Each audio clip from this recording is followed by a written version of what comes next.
for your intro video. So welcome to YouTube audiences as well. Hope everybody's having a good evening. I am. It's colder than I'd like. Starting to turn cold. I'm going to be cold all the time, which I don't enjoy. Are you a cold person or a hot person? Cold, like cold I feel feet, like I'm cold usually fingers. pretty comfortable, but it's going to take me a few weeks to adjust to being cold again, and then I'll be comfortable. It's the sweater weather right now. Yeah. It is sweater weather. All right. Before we get into it, let's hear from our first couple of sponsors.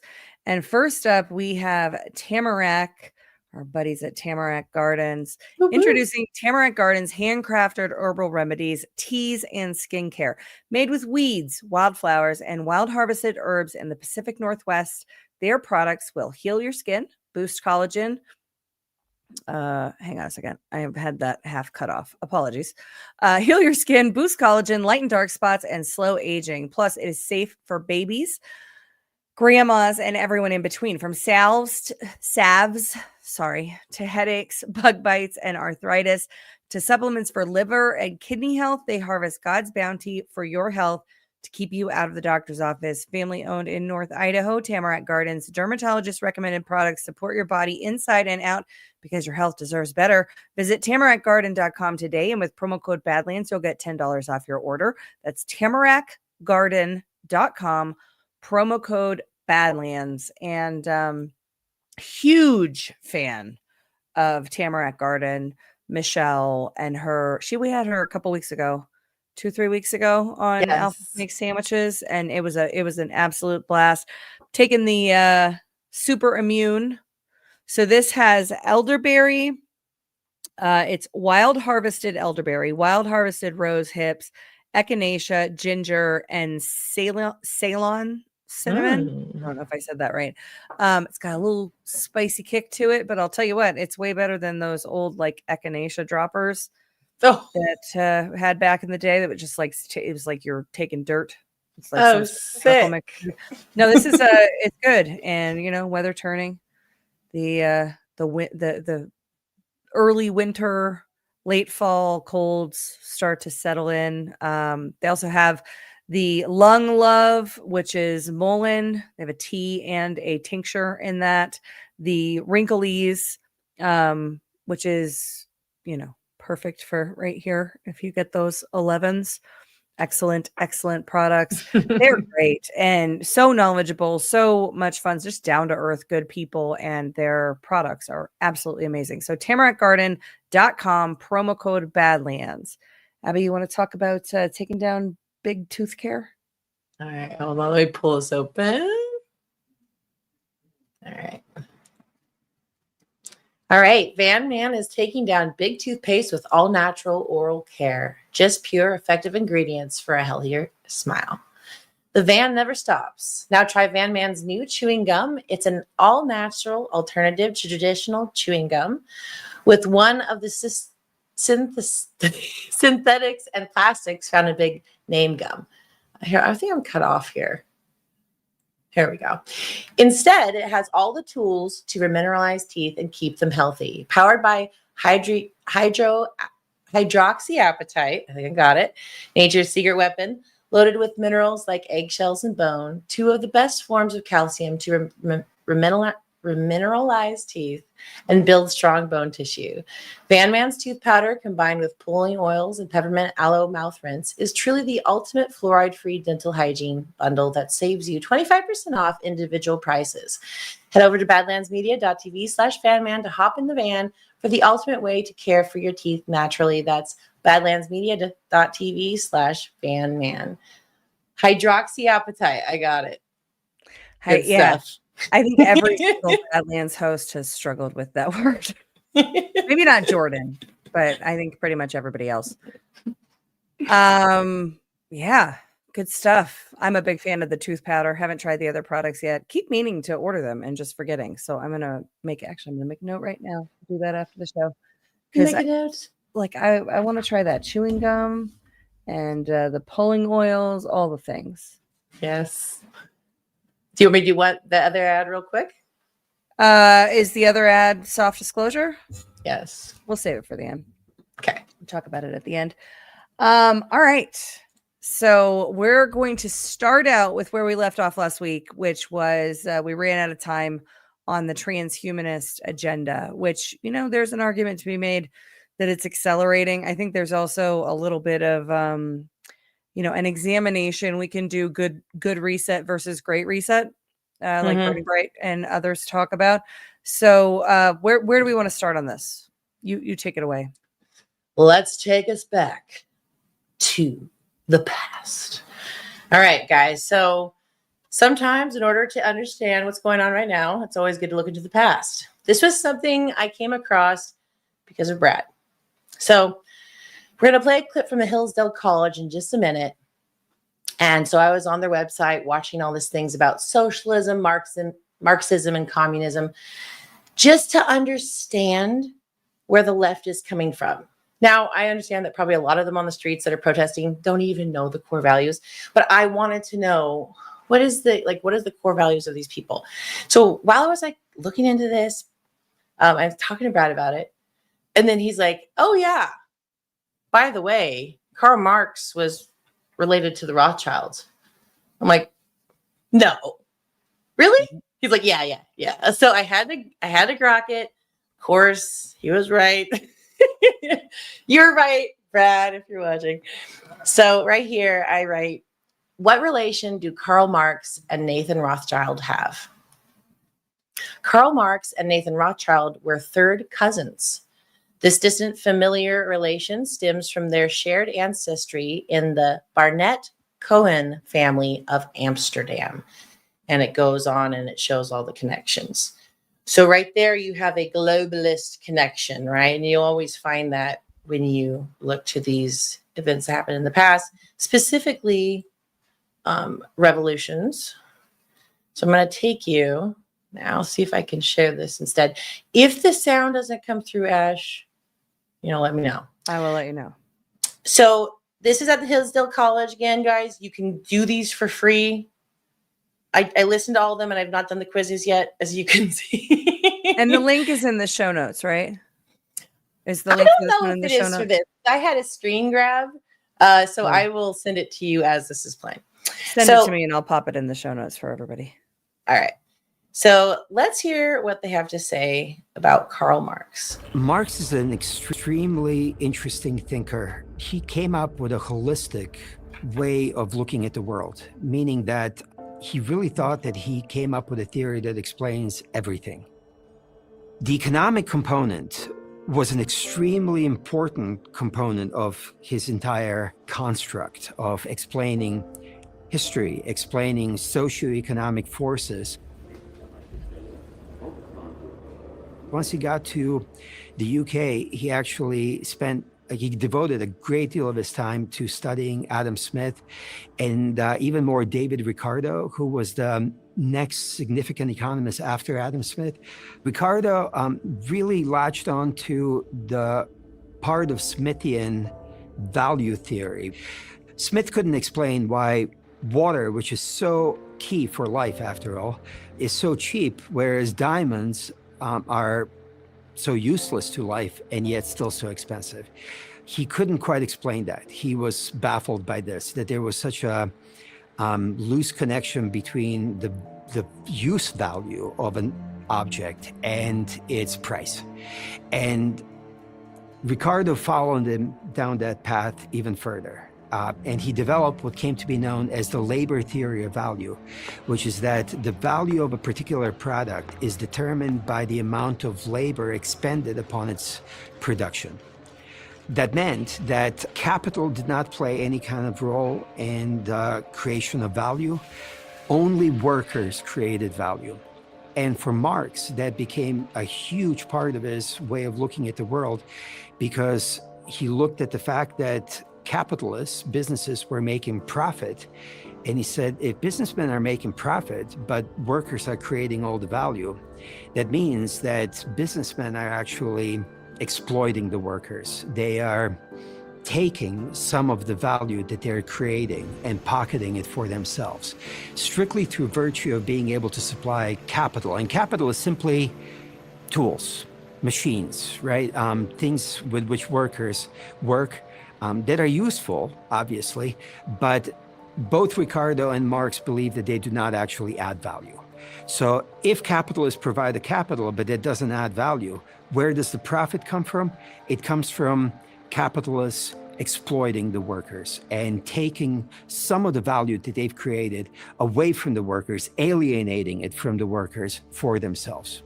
And this is the key conflict between the capitalist or bourgeois class and the proletariat class, the working class. All right. So then, it does go on. You could watch it forever. We can keep playing it if you want. This is the one that's 7 minutes, right? I don't know if it was 7 minutes of what I recorded. No. Hold on. I think I have it uploaded here in the media, the screen grab. No, I only had it for 2 minutes and 32 seconds. But I can play more if you want. It's good. It's up to you. Okay. I was enjoying it. Okay, well, I'll stop it there just for a minute. We can continue more, guys, if you want. Just let us know in chat. But so when I was listening to this, and I was really trying to get my mind amidst and trying to understand the mind of my enemy, if you want to put it that way. Where are they coming from? The ones that really believe in this socialistic idea. And when I came upon Karl Marx, he was a guy that really didn't get to even practice it. I think it was the French Revolution, or when that was happening, he was around. Was it the French Revolution? Sorry if I'm wrong. He was around, and people kind of accredit it to him because he was a name that they were speaking at in the households. But his written structure had never been implemented. Okay, it was a romanticistic idea of how a government should be ran, but it was not put to the test. So he was the original, and that's where Lenin and Stalin actually tried putting it to the test. As we see, it didn't turn out so well. So the one thing that really stuck out to me was the guy speaking, he goes, that Marx picked up this concept of the labor theory of value, which is this, and I'm going to read it a few times so you can think about it. The value of a particular product is determined by the amount of labor expended on its production, right? The value of a particular project is determined by the amount of labor expended on its production. Now, when I first read that, I'm yes, sure, 100%, got it. But then I started thinking about, let's say, for example, a special rare tree that's out here in the Alaska tundra, right? Once you find it, you just chop it down, you get it. What would be the value is the search for it, the rarity. And they kind of excluded that rarity concept, when they mentioned the diamond. So anyways, I don't know. And so the concept is that the workers were the ones that created the value. And this is a fundamental principle. I mean, we're talking about Karl Marx, right? This is a fundamental principle of Marxism is that the value or the value is determined by the labor, but the labor is only one in a true market-based system. The labor is only one factor of what goes in, and the value of a product or service is determined by what the market will pay for it. Exactly. It's such a good point. Because when I was taking this in, my mind was fairly open. I'm trying to. By the way, explains the diamond. That does explain the diamond. And then also, let's say certain products are only found in a certain part of the world. That has to do with import-export. There's a lot of different factors. So they viewed the capitalists, businessmen, and we could translate in this into modern day. What are we seeing? There should be no millionaires. We hate them. What? Right? Capitalists, businessmen, millionaires are making the profit. They're exploiting the workers. As we know, here in America, we have deep state players. There are monopolies on food, on big pharma. We know this. Trump knows it as well. And he's actively trying to dismantle this system. And yes, it was able to expand through capitalism. But basically, I'll pass to you. The concept is, as far as I can tell, what I've researched so far, capitalism seems to be the best model. I'm not saying it can't be improved on, but it just feels like it's the best model. Because if you It's put the hard most work into free. it, right? It's the most free. It has the most choice, and it is, competition breeds greatness. If you don't have competition for, dollars, eyeballs, whatever, then you'll, often get complacent. That's why, in China, they talk about how nobody ever even watches the news. Now we're getting to that point in this country, largely for the same reason. But in China, for a long time, people don't pay attention to the news because they know it's state propaganda. There is no competition in that market. There's no competition for ideas or, eyeballs or whatever in that market. And I would also say that a lot of the companies that, the household brand names, right? These aren't American companies. They might have started in America, but they're global conglomerates in a lot of instances, global companies in other instances, which means that their principle and their global strategy is only going to take America and American culture and American values and American market dynamics into account in as much as they need to. And so there's a lot of that. We'll see this when we get into the healthcare discussion. There is a lot of demonization of capitalism, raising up examples that are not capitalist. So, in healthcare, we have centralized determined prices. The consumers of healthcare have no say in the prices. There's no ability. You can't even see them, let alone, weigh in on setting them. And I wish I could. And I can tell you this, my own homework. There's some prescriptions that I would get here that, let's say, okay, back in the day when I was on Medicaid and they would charge it, right? And you'd be like, whoa, that's $500 for that medicine. Oh God, I'm not paying for that, right? You find out in India, it's only like $20. And you're like, what the actual, it is a money laundering scheme. So like when you see it, you're like, sons of bitches. Sorry.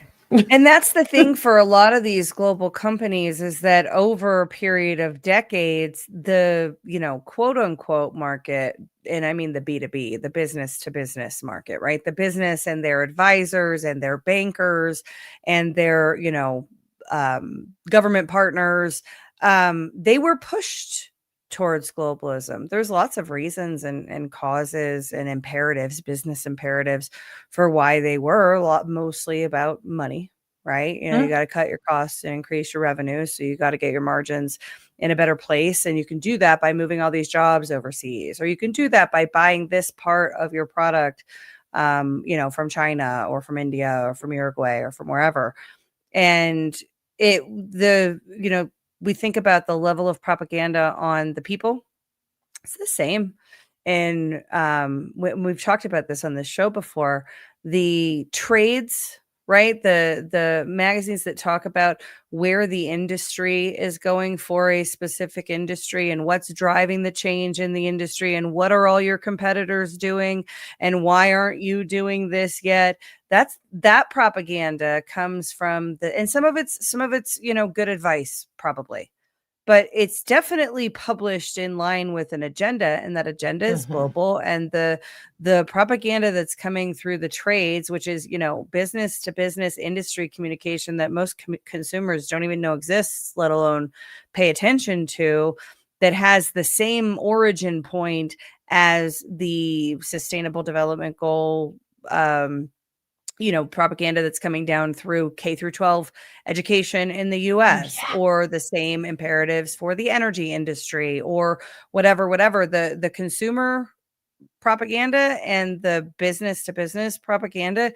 It's the same communication plan targeted to different audiences. I think also at the UN. So when Trump went to the UN and he was saying guys, you got to get off the Green New Deal. You got to get off this climate change energy scam. He's like, it's a hoax. It's a scam. You got to get off of it. Right. I think people are like, okay, so we're not going to get money for these things anymore. They found us out. All right, let's move to the golden age then. Yeah, Trump, let's go. Right? Because he said, oh, it was after I did that speech that I had a lot of people come to me and they're like, we're with this peace deal for over in the Middle East. Okay, that's great. Like, man, he's so freaking powerful. He calls them out. And so, yeah, the Green New Scam, he makes these words so they stay in your mind.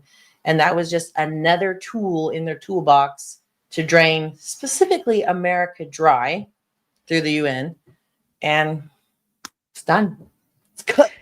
Yeah, one Ohio gal now says it originated with UN Agenda 21. And yes, I mean, I think they had plans before that, but that was in the modern age, definitely where they were heading until about 2015, when it became Agenda 2030.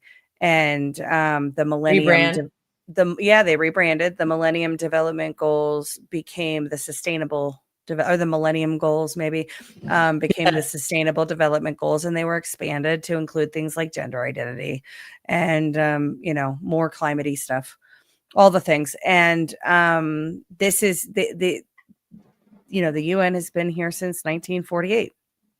And they have been moving towards global governance since their founding. And prior to that, it was the League of Nations. They tried to do that in the wake of World War I, couldn't, so they needed World War II, finally got the UN done after World War II. And it's this it is the globalist desire for one world control. They don't need to call it government. They don't, the people who are so greatly profiting, because I think there's an argument to be made, and I don't think it's Marxist, that one bloodline dynasty family holding a significant portion of the world's wealth is immoral. And knowing what we know about the bloodline families, it's probably criminal how they got it. I think we should be able to dig into that and look at that. And it's not Marxist. It's justice minded. Right. And I think that's why it made Marxism so attractive. And it wasn't to people from France, guys. I'm sorry. I think it was like in Germany, if I remember. It was like another revolution or whatever. People were fighting and all that stuff. And then also later on with the Bolsheviks and all that thing. The people wanted freedom, just like us. That wasn't wrong. They just took that and they capitalized on that, and they used it for their own control. So yeah, you're right. They took something that was true. People wanting to be free, not controlled, not have these people over them telling them what to do and how much the price of their food would be and what they have to do for work and how many children they're allowed to have. Like that shit don't work out, right? But the concept, with Marx is that he capitalized. That's where it capitalized on that, which is funny. Capitalism. Ironic, isn't it? And EC said, which I think is interesting, he said, where was it? Hang on, let me find it. Capitalism is a Marxist construct. I reject the idea that it describes any sort of ideal. Interesting. Yeah, it's a good point. And certainly in the way that we've come to idealize capitalism, it is certainly what we have is certainly not that ideal. What we have is corporate communism. Right. And the problem, they want you to think it's capitalism, correct? But really it's like the things I was talking to you before. It's like the slush funds. It's people that are working behind the scenes that are blackmailing people, even maybe full countries. That's the problem. Yeah. Capitalism isn't the problem. And, and kind of like what we were talking about earlier too, is Trump's coming in and he's fixing all the problems or the excuses. So there's no more problems. And so that's how we bring, the golden age. But yeah, it's crazy. But yeah, I don't know. It's a really good topic. The whole capitalism thing, like I said, I was watching this kind of with an open mind, trying to really wrap my mind around it. And the truth is there are attractive aspects to what these men brought forth. Therefore, that's why a bunch of people followed them. But it's like the cult thing, right? Though, there's a lot of really bad ideas can be made to be very seductive. Yep, exactly. Yep. So I'll end it off. We'll end it off with this. And I sent this to, or did I say all I wanted was a maid robot? Yes. Basically, guys, all I wanted was a maid robot. Okay. They were showing one folding shirts. That was great. There was vacuuming, and they even had a chef with a knife. And I was kind of like, well, I don't know, but it could work. But then Elon posted this, and then Terminator dreams. What were you gonna say? No, I'll play the video and I'll say it after because it's a good transition. Okay.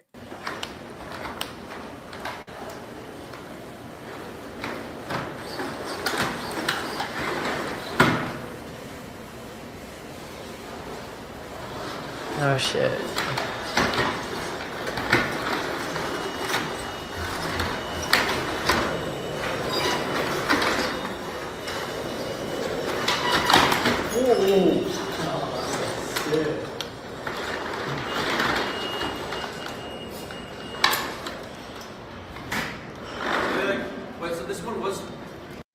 All right. Well, I mean, to be fair, you could probably put that one into maid mode.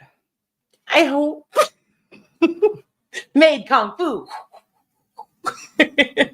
But here we go. And this is the thing. You know, it's something that I don't know the guy. He worked for the Pentagon, and now he does talks about nanobots and scares the shit out of you if you listen to his seminars. Yeah. But basically, he says, if anything can be weaponized, you will bet your bottom dollar that the governments around the world are weaponizing it.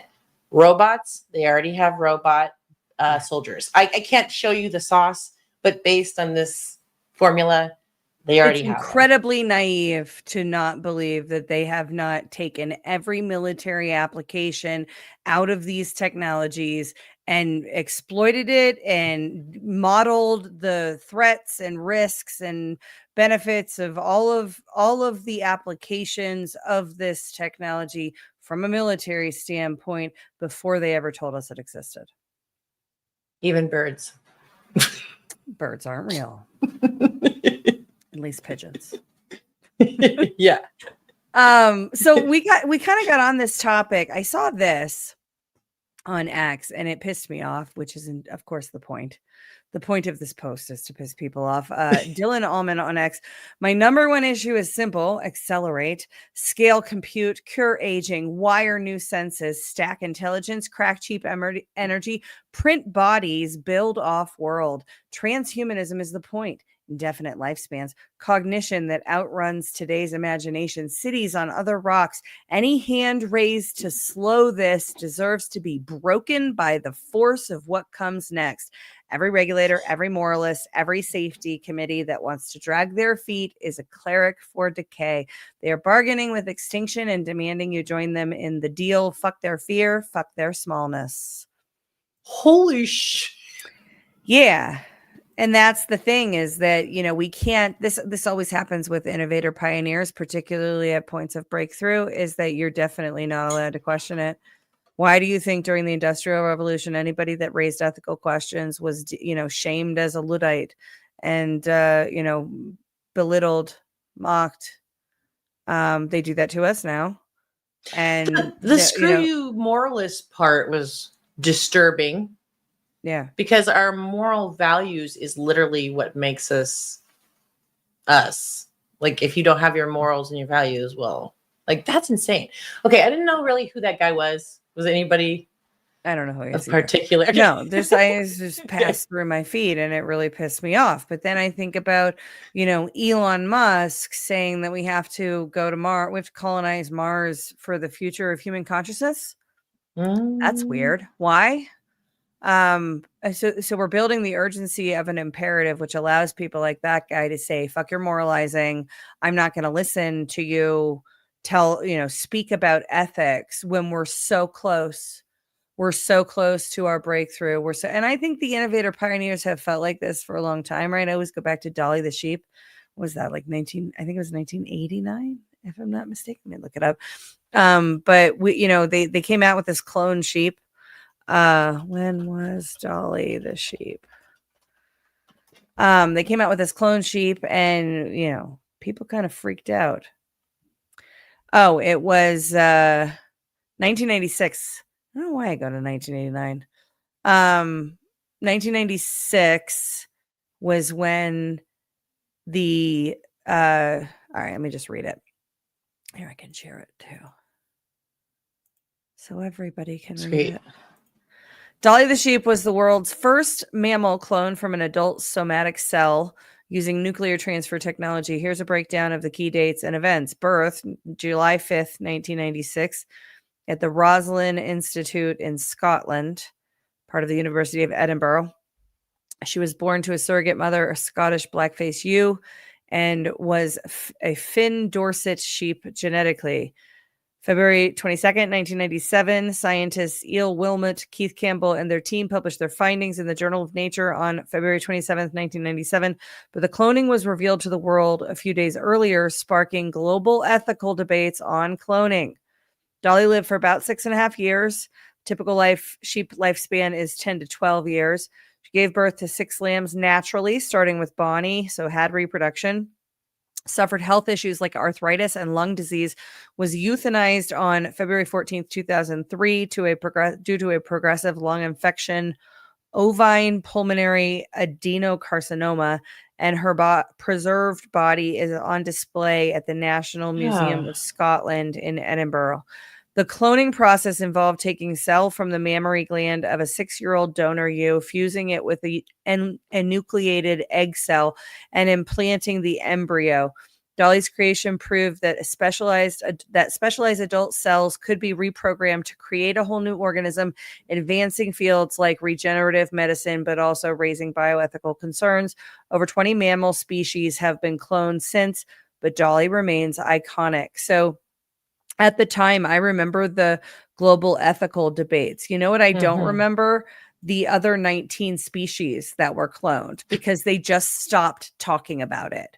They just stopped telling the people about it because the global ethical debates were, how was it that what's his face said it? A hand raised to slow this deserves to be broken by the force of what comes next. Every regulator, every moralist, every safety committee that wants to drag their feet is a cleric for decay. They're bargaining with extinction and demanding you join them in the deal. Fuck their fear and fuck their smallness. They're going to continue. Mad scientists always continue. And, you know, if you think about like, well, you know, typical sheep lives 10 to 12 years. Dolly lives 6 to 7. If you are, if you're growing cloned humans for organ harvesting or something else, you probably don't care about the decreased lifespan. No. Like that movie, The Island. Did you ever see that movie? The Island, that one's so good. And they're like, you get to go to the island. They get their special number, right? That's basically. We can play trailers on YouTube, right? Are we gonna get thrown off YouTube for playing a trailer? You could probably play it because it's a trailer. I would assume. I think so. Let's see if we can find it. 100%. Yeah, if you haven't seen this movie, you should too. It's good. Yeah, I shouldn't spoil it, actually. Yeah, way to go, Abbey. I don't think I did. I don't think I did. Well, I mean, we're gonna. I don't even know if it's a trailer, so it's probably not going to spoil the plot of the film. But let's see.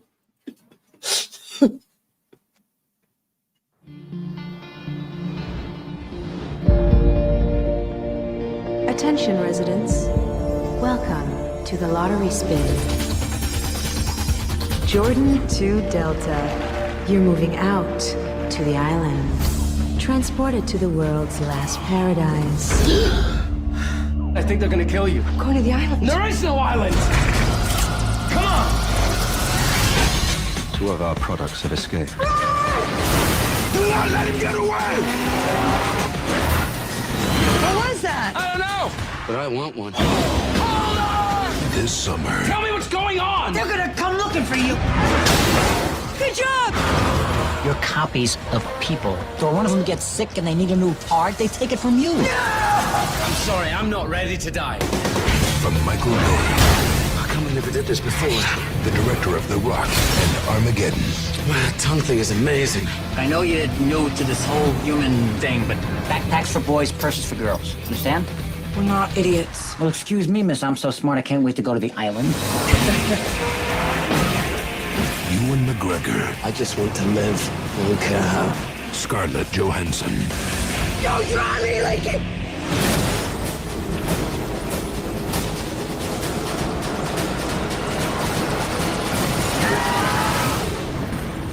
You still think there's an island? Boom.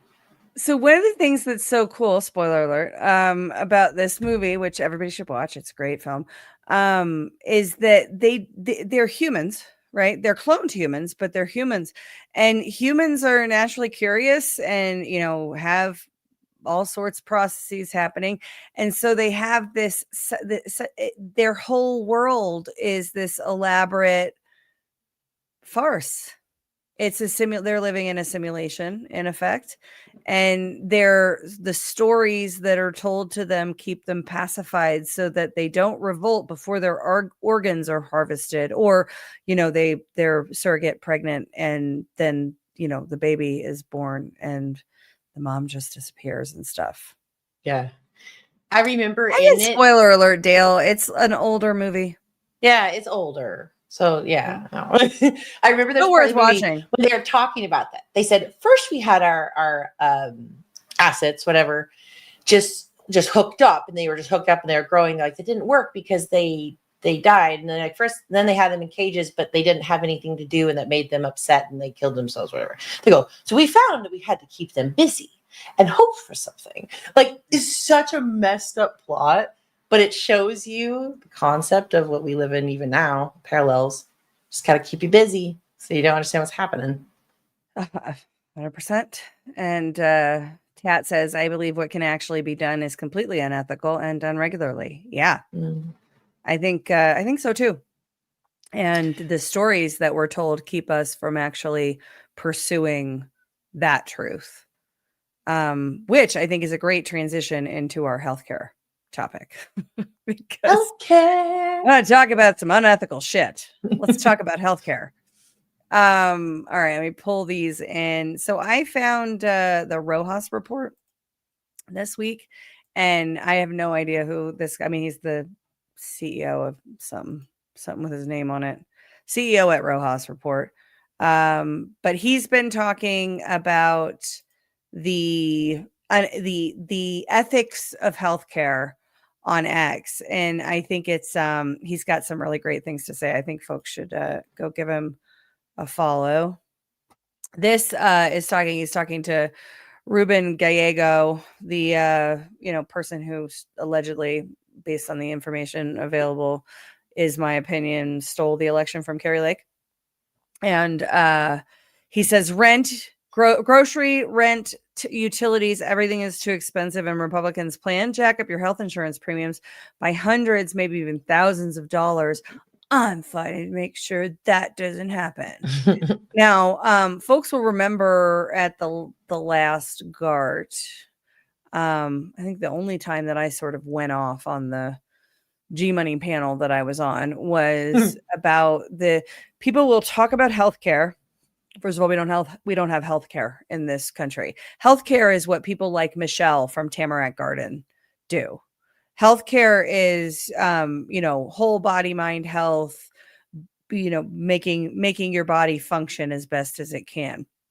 What we have in this country is sick care. And it's intended to make patients for life, and it's intended to make the process so convoluted and so complex that you really just need to trust the experts. And that's what we get. So this is Dutch Rojas responding to Ruben Gallego. Ruben, may I take a shot at helping you understand? You received donations and have become a spokesperson for Banner Health and the University of Arizona Teaching Hospital, Arizona's largest nonprofit health system. You say you're fighting to make sure insurance premiums don't go up by hundreds of thousands of dollars. Here's how your policies make that happen. CMS, the federal agency running Medicare and Medicaid, does not negotiate prices. It assigns reimbursement rates based on where care is delivered.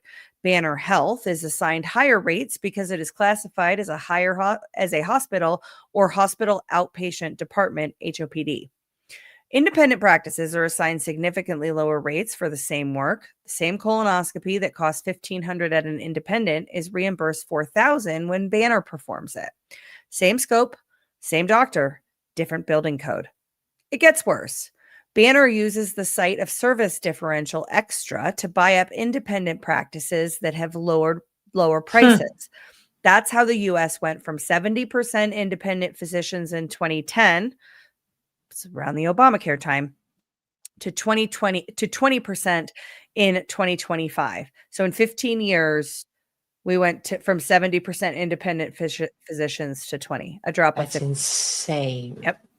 Once at the same time, the number that we played that showed that map a few shows ago about the the employer landscape, the talent industry transformation to where healthcare is now the number one employer, and we're sicker than fucking ever. Automatically, once Banner Health owns them, they stop billing independently and start using Banner's hospital codes. Automatically, CMS pays more. Private insurers follow. Premiums go up. And here's the kicker. Banner Health runs its own insurance plans.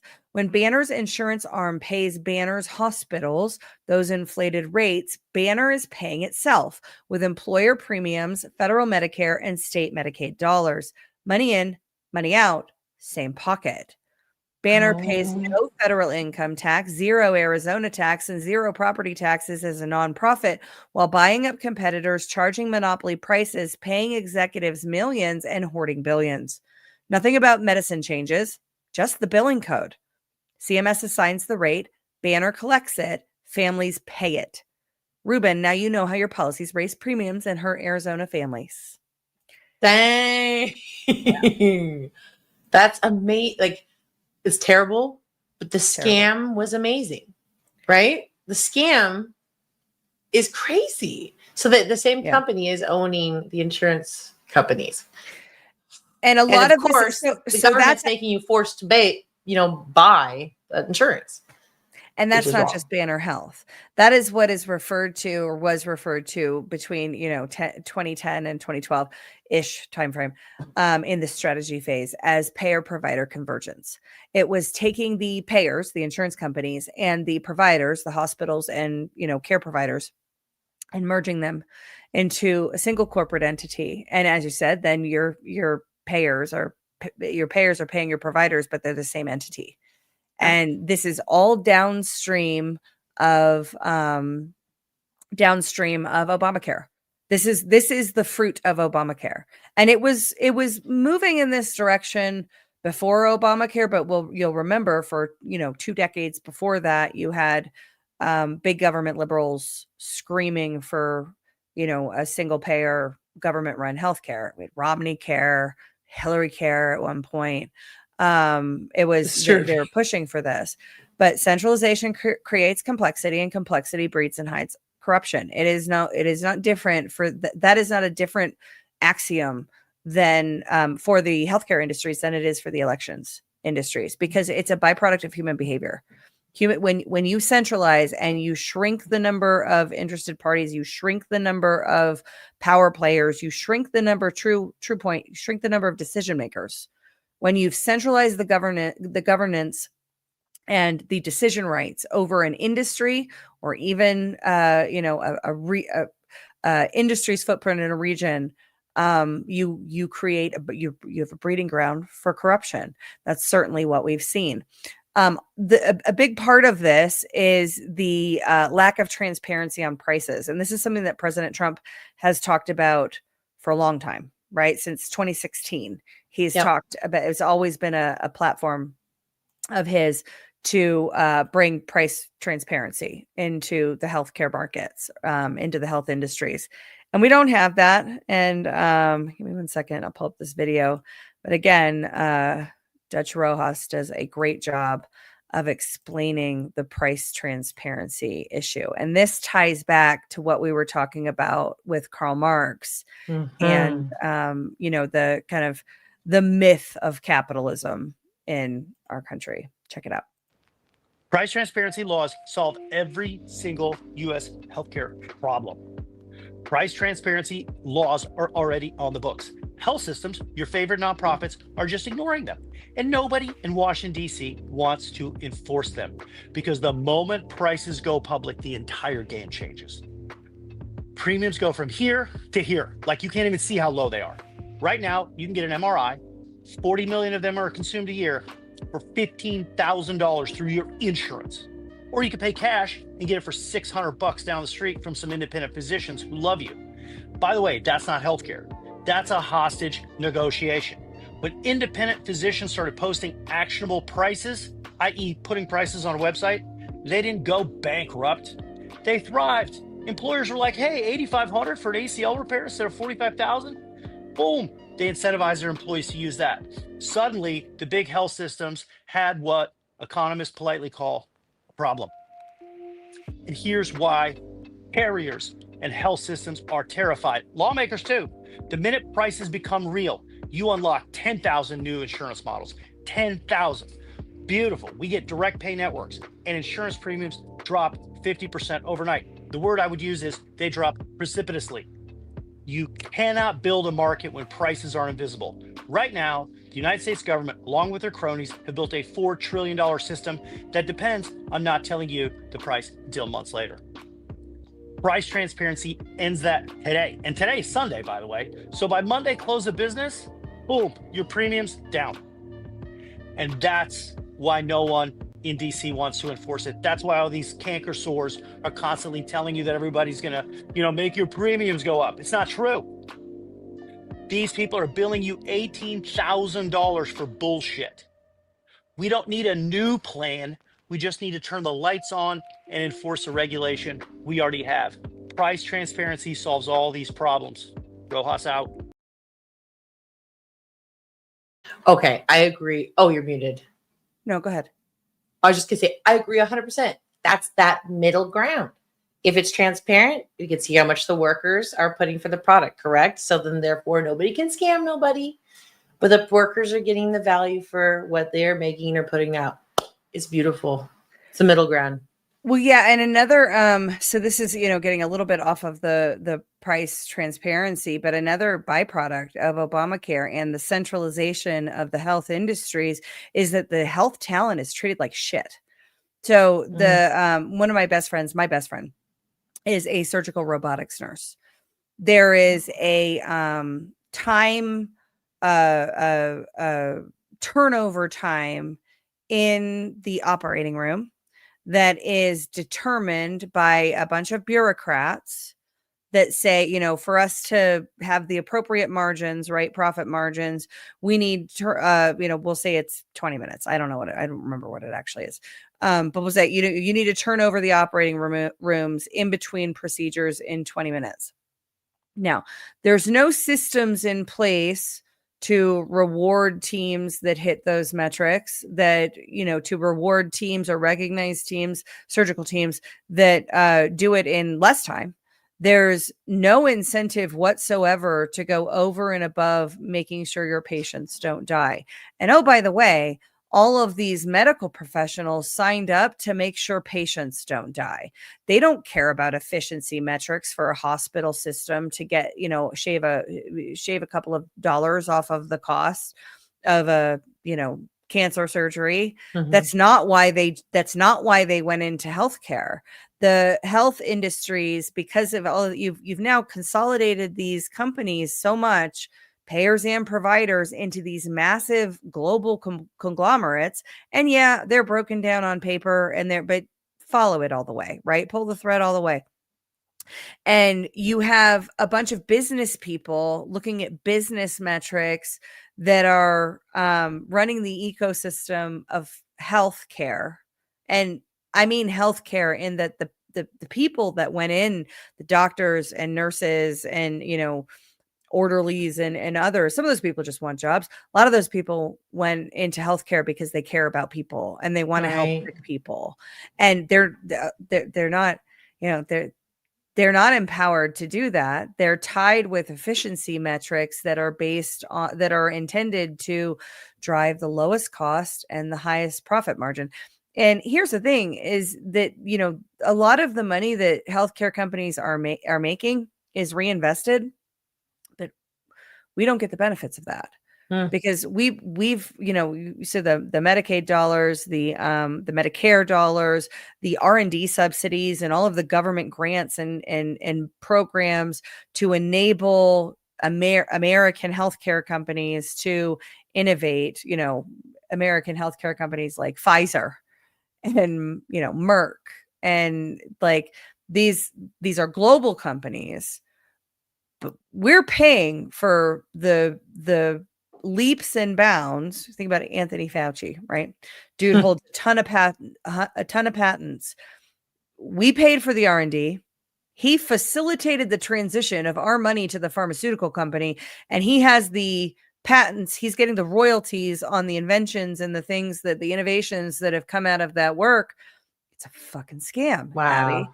And the American people have carried this burden of, being the kind of the consumers and the lab rats of these health industries, and the rest of the world is paying significantly less for drugs. Now, I've used healthcare in other parts of the world. I prefer American in every sense of the world, because they're all a little bit socialist, right? UK and Canada come to mind. Those two healthcare systems, both, government run healthcare, and the access of care is there. Quality of care, not so much. It's behind the times. There's massive delays. You can't even get an ultrasound in the same day if you're pregnant and, potentially ectopic, which could rupture and you could die. But the government run healthcare system needs you to wait a week before we check to see if it's going to rupture and you're going to die.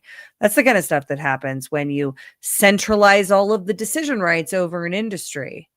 So, it's not capitalist at all. And I believe firmly, if we had, he says in that video, if you go down the street to, doctors that care about you and you negotiate a deal to get the MRI that you need. Well, yeah, that sounds great. But what would happen to those doctors right now if they do that? They'd lose their licenses. Yeah, exactly. Yeah, it's just, and all that stuff got added on after COVID. Things became really, really bad. But okay, I know that I'm probably a rare person, but from the very beginning, I remember when Obamacare came, it's exactly like the socialism thing we're talking about. When anything's government ran, including medical care, shit just goes downhill because it's not a one size fits all for everybody. So basically, it's unconstitutional. The government is forcing us to have to buy. We actually have to buy from a private company. Where the fuck does it say that in our Constitution that we have to do that? Nowhere. That is literally not correct. And so when that came out, I was like, well, what else are we doing that? And I know people talk about this, and I don't have a solution, so I don't mention it too much, but car insurance. Car insurance is also unconstitutional. I understand why it exists, but again, it is a government forcing you to have to do something for money that you have to pay out of your own pocket, forcing you. And I think when the government forces you to do anything, it gets spread out. Like what happened in China with Mao. Okay, eventually people end up starving, quite literally starving to death because nobody can get food. Because guess what? The government, it took up all the private companies and started running everything. And I know our situation is a little different, but it never ends up good, is it ever? Right. It's just a matter of degree. Right. It looks a little different, but it's the same type of concept. But yeah, I don't know. It's crazy. Yeah, I was just going back to that mandate. That because that was a key part of Obamacare, that you had to maintain. People had to buy healthcare. They had to buy a minimum essential coverage, or face a tax penalty of it. I thought that was ruled unconstitutional by the Supreme Court, but you don't have to pay the fines, but I think that you have to have it in the tax code, and that's an IRS enforcement. They enforce that in the tax code. They enforce that you have to carry insurance, and after Obamacare is when it started being asked on your taxes. Texas versus United States in 2018, Texas District Court ruled that the mandate was unconstitutional and non-severable from the rest of the ACA, potentially invalidating the entire law. Fifth Circuit partially affirmed the unconstitutionality, but found it severable.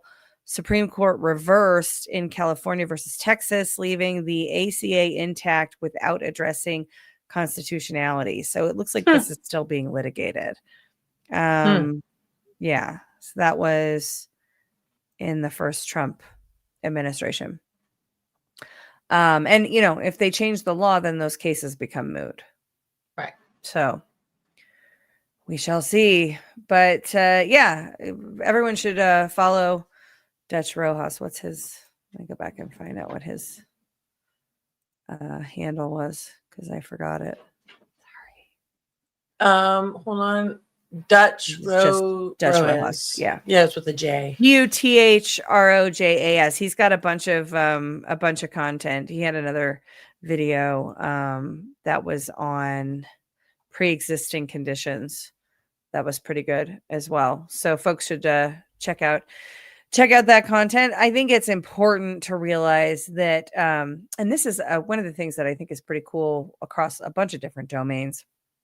President Trump is solving a lot of these problems through deal making, and they're, sort of dismantling public-private partnerships in a way, but solving the problem through private sector deals. Now, why I think that's so cool is that a lot of our problems come from private sector deals and public-private partnerships, right? But we didn't do that. We didn't have informed consent entering into that path. You think about elections, right? And the HAVA Act was pitched to the people as we're solving this, problem with the hanging chads, and we got to make sure that we can totally trust our elections. And we never want to have this problem where we wait 38 days to find out who the president is again.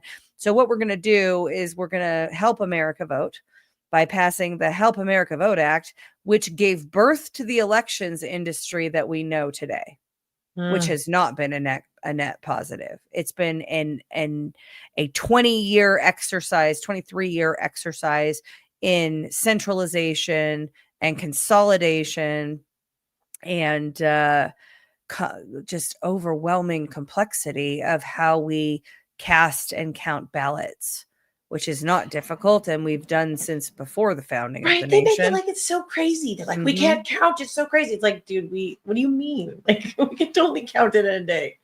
Like, you just have delegated people. So what if the hanging chads, right, were the problem for the reaction for the solution? They were. It was the paper. So in Miami-Dade and Broward counties in the 2000 election, as I understand it, there was an issue with the paper that was used on those ballots, which led to that problem. And then following that election and, post 9/11, so everybody was kind of freaking out all over the place. They had the Help America Vote Act ready to go. And they had those election vendor companies ready to go because, they had just been working to consolidate and move out of Latin America into the United States. They had to rebrand to do that too. It's mental. Geez. Yeah. It's super enraging. What were they before they rebranded? Latin America. There was Sequoia and Smartmatic, which there's a whole bunch of duct tape and popsicle sticks transitions that happened. Yes. Yeah. I remember hearing about which that. Which is why the way source back code then. question, and I'm super pissed about elections today. I was feeling a little bit hopeful and optimistic last night after talking to some people, people in the know, people with firsthand knowledge who have spoken to or were planning to speak to Liberty Vote CEO Leindecker today. And after hearing those conversations, I'm not happy about it. Dang. Yeah, you shared a little bit on Alpha's Make Sandwiches, I think. Yeah. I don't know much about the case or anything. On Friday, well, this is just the Dominion acquisition that just happened. Okay, right? So the Dominion acquisition, Dominion was acquired by Liberty Vote. That was announced last Thursday. It was apparently that deal was signed in September. So that was encouraging. First of all, it was encouraging that it didn't leak.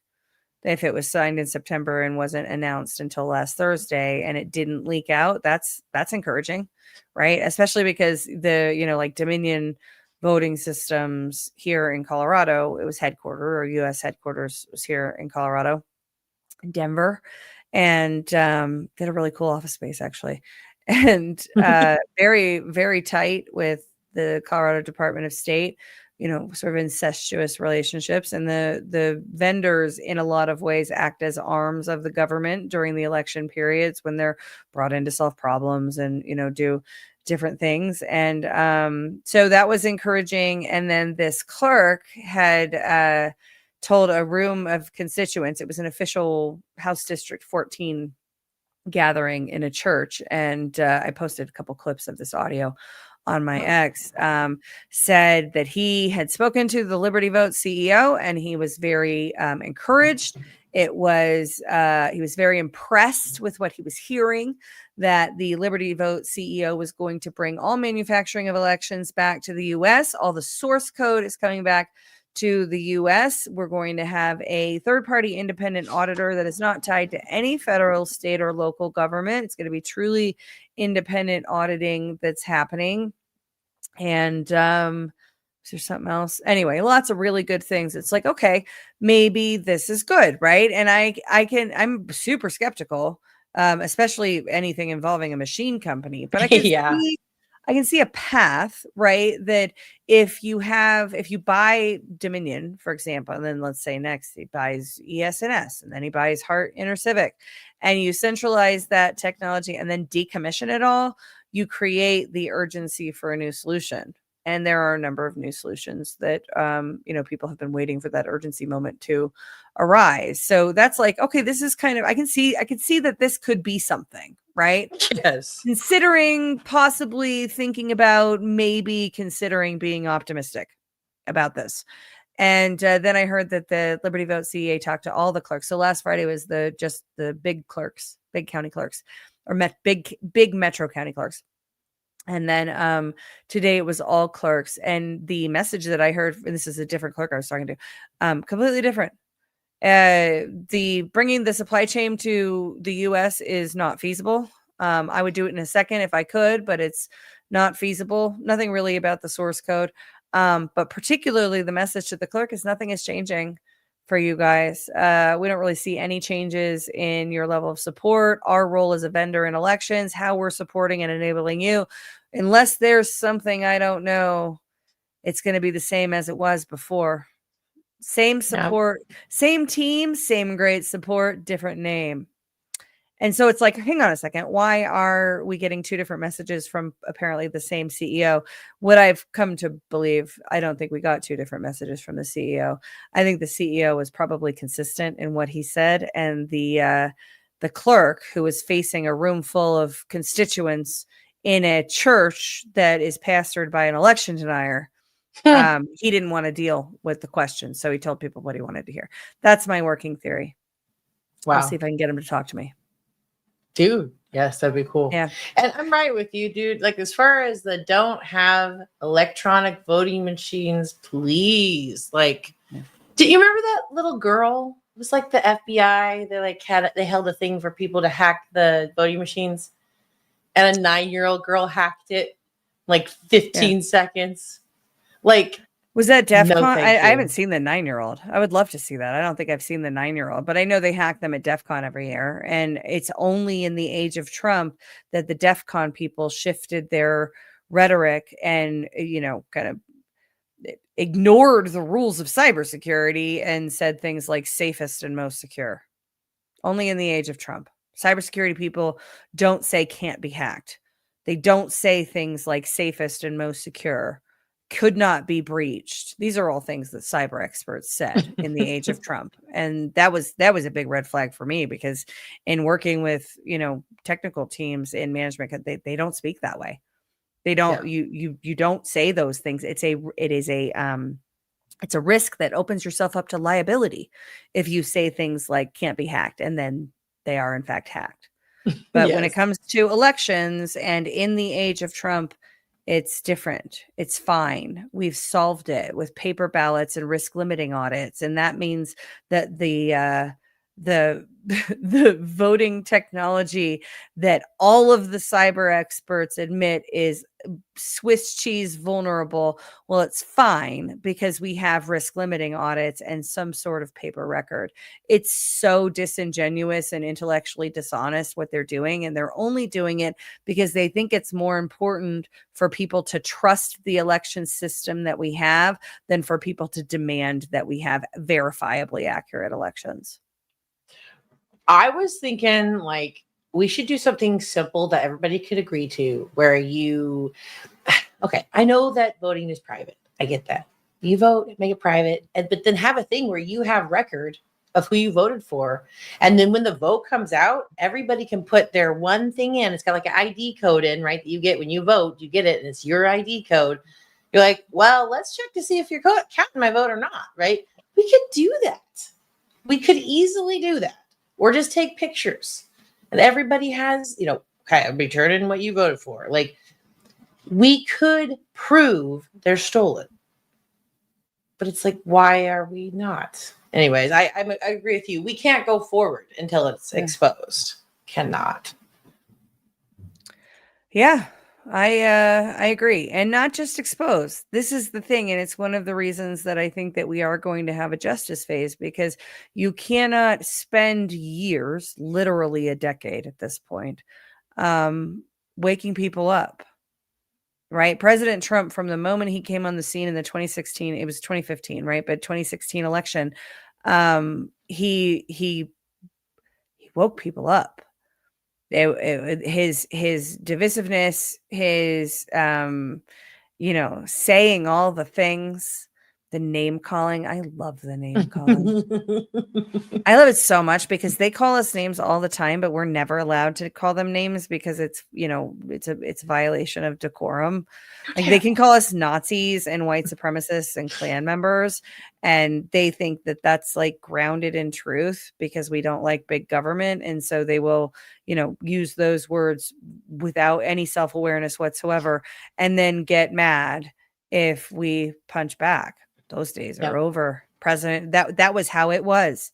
That was how it was during the Tea Party. We were, white supremacists and all sorts of terrible, horrible, no good, very bad things. It was like me in my 20s and a bunch of silent generation folks. Yeah. It was an older crowd. It was an older crowd. And, everybody just kind of had like shored up their spines to be called all of the names because there was, if you oppose Obama, you're obviously racist.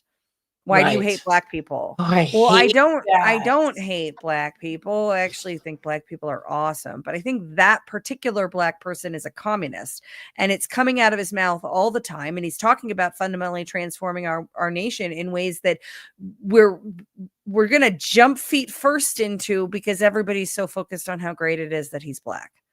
And it was the largest expansion. It was the march through the institutions during the Obama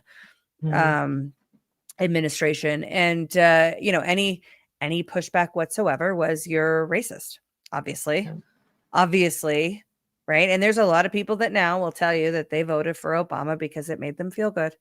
It made them feel like they were a good person. And obviously, if they didn't vote for Obama, they were going to be called the worst of the worst bad person. That's, that's not real. But that was what was necessary. It's like the craziest psyop ever. It's like, imagine that the ultimate goal in a car is to have a really good working engine. And you have a car that's red and a car that's green. And you're told that the car that's green is the best. And that's the one you want, even though it doesn't really have a good engine in it. Like, that's literally what it was. And they're like, oh, well, if I want to be a good person, this is what I should do. It's like, it makes no sense. What does the man stand for? I remember when he was like president and he went to the freaking UN, and he was at first I thought he was talking about the Bible, and I remember watching this live. So how long ago is that? So I've been kind of awoken for a long time.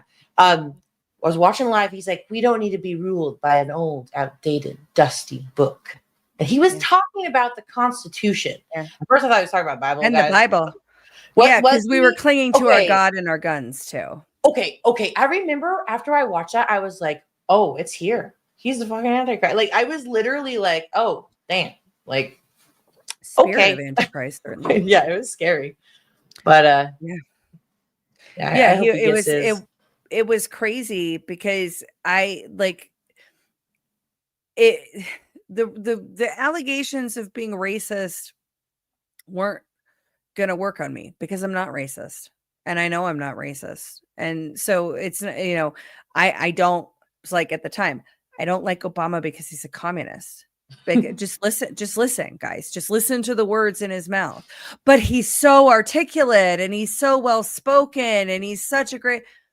Yeah, listen to the things what are the ideas? What are the ideas? Right? Because the popularity contest of elections has been going on for so long that people don't even realize how fundamentally flawed it is. What are the ideas? Well, we've outsourced the idea factory to the D and the R, red and blue, left and right portions.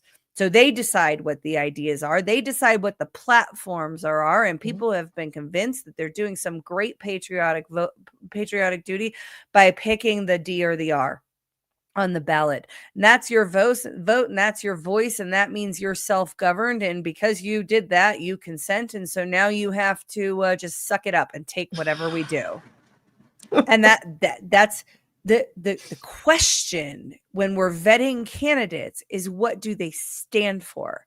We're going through this in Colorado with there's this new entry into the race, and it's still early. They can have the governor race in Colorado, which will be 2026 election. And they have until like the spring of 2026 to the candidate deadline. So it's early, but there's, there's several, I think there's like 18 candidates in this race. Nice. It's insane. So this one person comes in to the race and folks he's really strong, alpha energy, big warrior mindset guy. Big good friend of Charlie Kirk. Charlie Kirk wrote the foreword to his book. And so, he sort of teased his gubernatorial run at the Charlie Kirk Memorial Service. Also seems like they took all that data and sold it to his campaign, or maybe that was the point of the memorial service to begin with. I don't know. But the only answer that people seem to be getting when they ask, well, what does this guy stand for? Who are his lobbyists? Who are his advisors? Where is he getting his money? What is his platform? What is he going to do? Does he understand what our biggest problems are? Does he know how they were caused? What are these questions? And the answer we get back is, we need someone electable. I'm sorry, what? Like, yeah, I agree. We need somebody electable, but that's the Obama playbook. Which is he's the most, he's going to be super popular. One of my friends said, they're trying to elect him prom king based on quarterback experience. And it's like, yeah, like we should have a conversation about the ideas. And I may vote for this guy. I do like the warrior energy that he brings. I don't like the lack of a platform, and I don't like some of the very uniparty, just the message, very, very kind of regime centric message focus. A lot of vague assertions and, vague solutions. Right. See, that's the thing. And there's actually no plan. Like Trump always laid out a plan. Here's what I'm going to do. I'm going to do this and this, and we'll work this way. If a guy's like, yeah, freedom. Yeah. Yeah. Yeah. Well, it's like, we need to, bring masculinity back. We need to, and it's a fair point. Is that what he said at the speech? We have the first openly gay governor in the state, and it shows. Our state has a massive masculinity deficiency. So it's needed. And I think it's going to be very effective. And I think for most voters, which is a sad thing, and it really makes me very sad. For most voters, I think that the alpha energy, the headline, the how this guy makes me feel when I hear him say, alpha male things, I think that that's enough for most voters. And that's a shame, right? Because I really, I really do believe in the American people. I think the American people are amazing. But I think when it comes to determining the how are we going to build a more perfect union, I think most of them don't give a fuck. Yeah. It's so lame. And this is that thing that always comes down to the whole thing like, oh, then people can govern themselves and stuff. I get it, right? We're all free people, right? But for some reason, people want to have leaders to help them do the stuff, right? Mm-hmm. So a lot of the times, I don't want to say it's like them shirking their ability, their responsibilities, but kind of, they want somebody to run it for them. Okay. But then a lot of the times they'll just kind of like not even really care. And you're like, why would you do that? Why would you throw away somebody that can control like everything that affects your life in your state? Oh, like what you said, they said the right stuff. Oh, and everybody, my friends are voting for him. So like, bad. Yeah. And during the Obama campaign, this was, it was such an interesting time because I was, telling everybody that he was a communist, and I was watching Glenn Beck and his chalkboards at 5 o'clock every single day, right? Like that, I was in it. I was taking notes. That's Fox awesome. News, taking notes in Fox News, right? And telling, my friends, my siblings, my parents were pretty much on the same board with me, but everybody else was like, but he's our great new hope. He's what was it Joe Biden said? He was like articulate and clean or something. Like everybody was mesmerized by Obama. And I remember breaking down because my sister-in-law was in healthcare, still is, and breaking down like the I think this was after. So Joshua was born in 2007. So when I was pregnant with Joshua, I went to the UK NHS because I got very, very sick when I was in London for work. And I left against medical advice and flew home to the United States with I was told by the NHS doctors that I could die if I did that. And I was like, fuck you bitches. I'm out of here. This place is like the seventh circle of hell. And so I remember talking to, my sister-in-law and other medical professionals and talking about like, this is what your single payer, because they're all, big Obama ran on single payer, right? He wouldn't say that at the time. It's like, we need to make healthcare more affordable. We need to make, healthcare for everyone.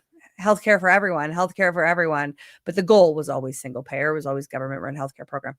But I remember telling them, healthcare professionals, this is what this looks like. And we shouldn't go down this path because quality of care is, going to tank. And then, but it's better for everybody to have bad care than for not everybody to have care at all, I guess. And I remember them telling me, you know what? Like, I hear what you're saying, but this isn't, I can't devote any energy to this until it impacts my day to day, until it shows up on my doorstep. I can't invest any energy or time into this. I just don't have the time. It's just not that important to me. It's like, okay. So, fast forward 13 years to COVID era, and all those same people were full blown on the COVID train. It's like, okay, now it's on your doorstep and you're embracing the party. You're embracing the communism. You're embracing the please government solve all of my problems and keep me healthy and happy, pay me a living wage and do all of the things for me. Yeah.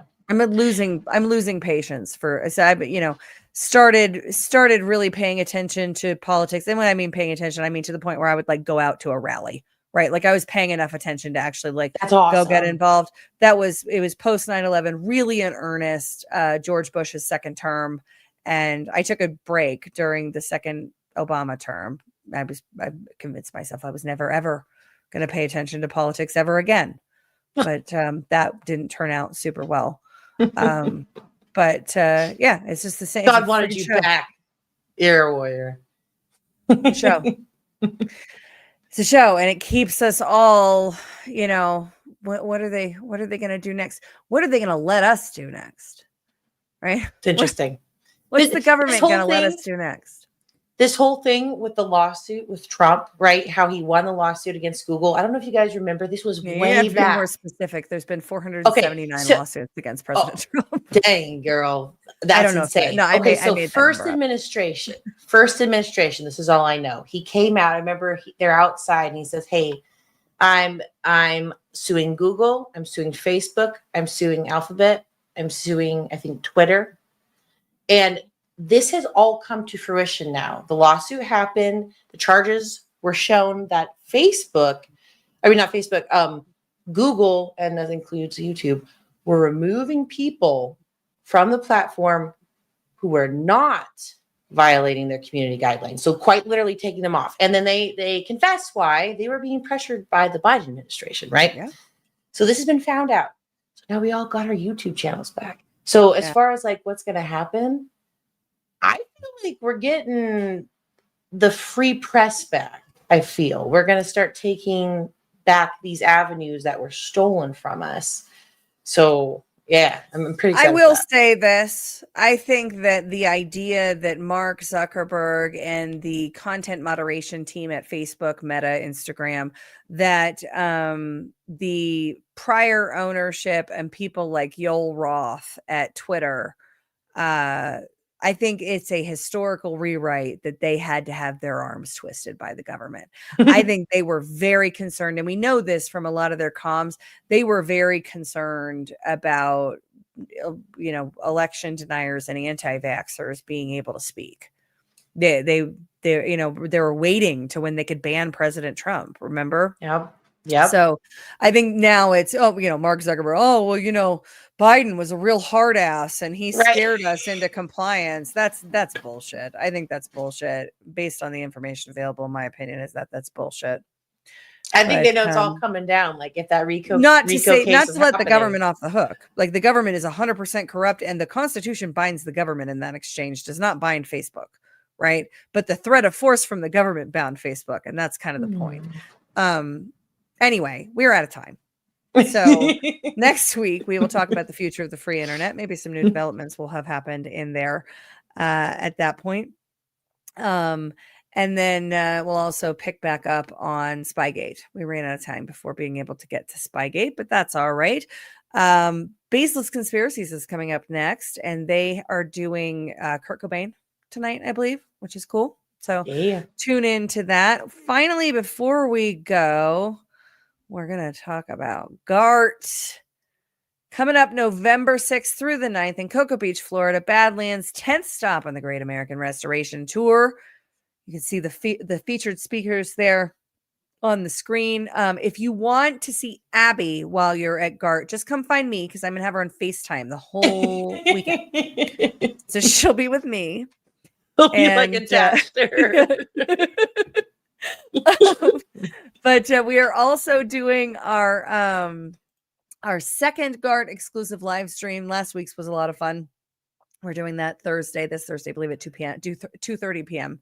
Same time as last week. And you'll get to, join in, help us kind of pare down and shape the panels and the shape the weekend's events, all sorts of fun stuff. Plus we have we're even more irreverent than usual on those live streams. So make sure that you check that out. If you can't join us in Cocoa Beach, you can get a virtual ticket and you get access to all of the content of the weekend. It is on demand. So if you're, not coming because you can't pay attention that weekend, all the content is on demand. You also get access to the Telegram chat, some of the challenges and things that we do throughout the weekend, lots of behind the scenes photos and anecdotes and all sorts of stuff. So make sure that you are tuned in to get the full GART experience coming up in just a few weeks in Cocoa Beach, badlandsmedia.tv/events.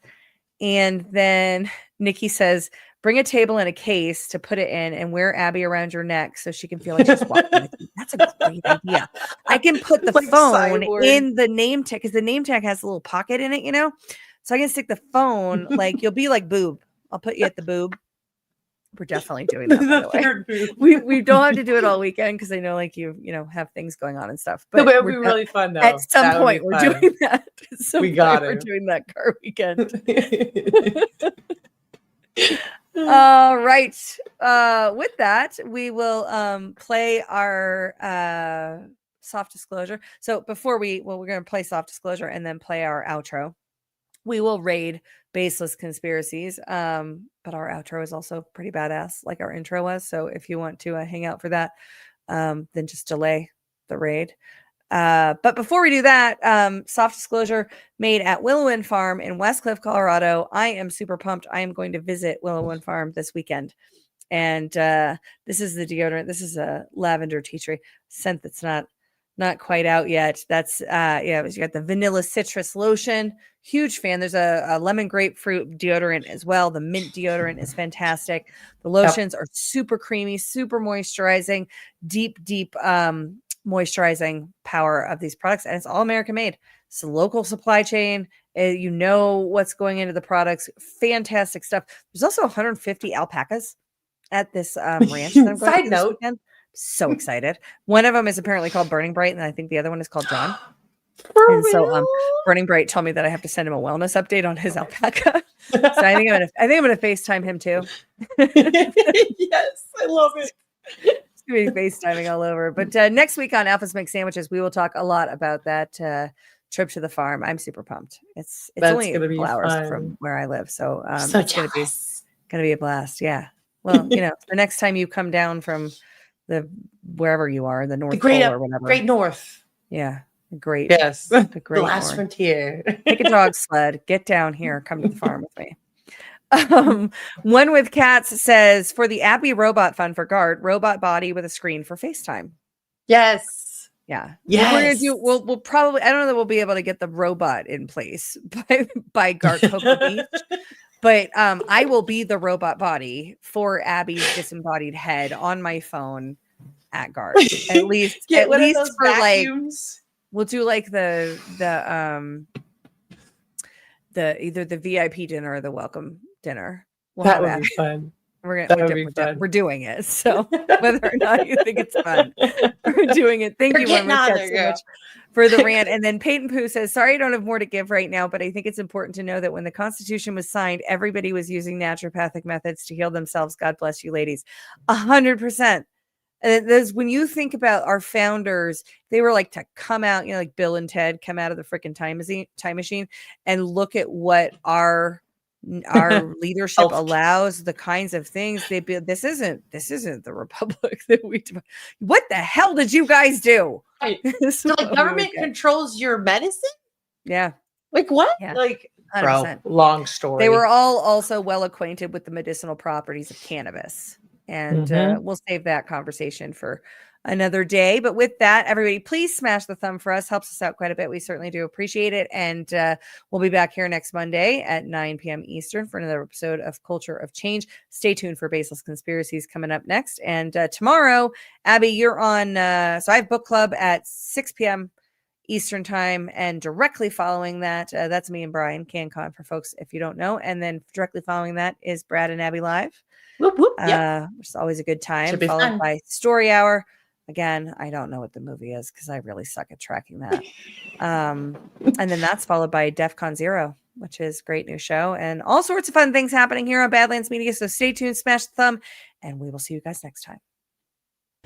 As the expression goes, be careful what you wish for.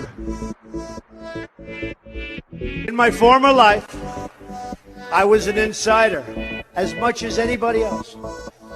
And I knew what it's like, and I still know what it's like to be an insider. It's not bad. Not bad. Now I'm being punished for leaving the special club and revealing to you the terrible things that are going on having to do with our country. Because I used to be part of the club, I'm the only one that can fix it.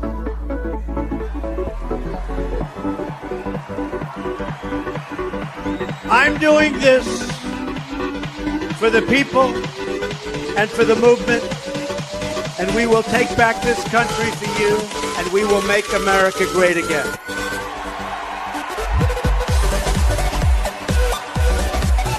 Because you know what they're trying to do? They're trying to take us out, and it's not going to work. Not going to work. Not going to work. It's not going to work. We're just getting started. The drug cartels are waging war in America, and we will destroy the cartels. You have no choice. That's an army. And I'll use Title 42 to end the child trafficking crisis by returning all trafficked children to their families in their home countries immediately. Never forget, our enemies want to take away my freedom, because I will never let them take away your freedom. I won't.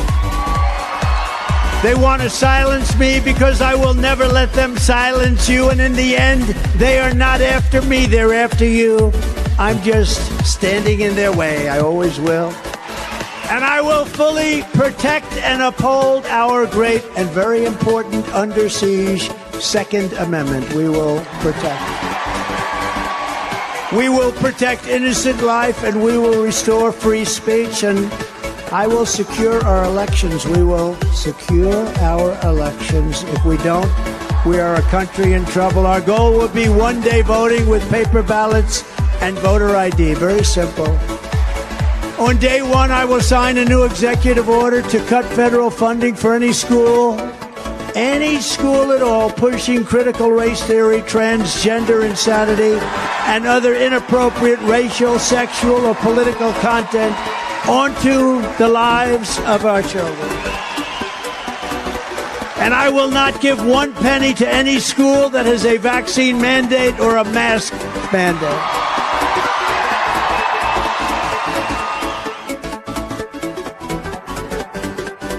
When I was coming down the escalator with Melania, I was already under investigation because they saw how well I was doing in the polls. And it just got worse and worse. And we caught them. We said they were spying on our campaign. It turned out to be true. They had the fake dossier. That turned out to be true.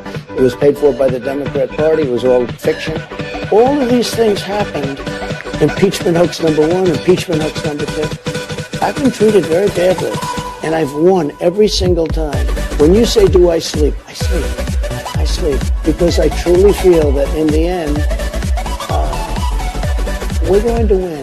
I think we're going to win an election the likes of which nobody's ever seen before.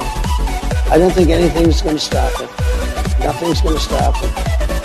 I want to thank the American people for the extraordinary honor of being elected your 47th president and your 45th president. And every citizen, I will fight for you, for your family, and your future.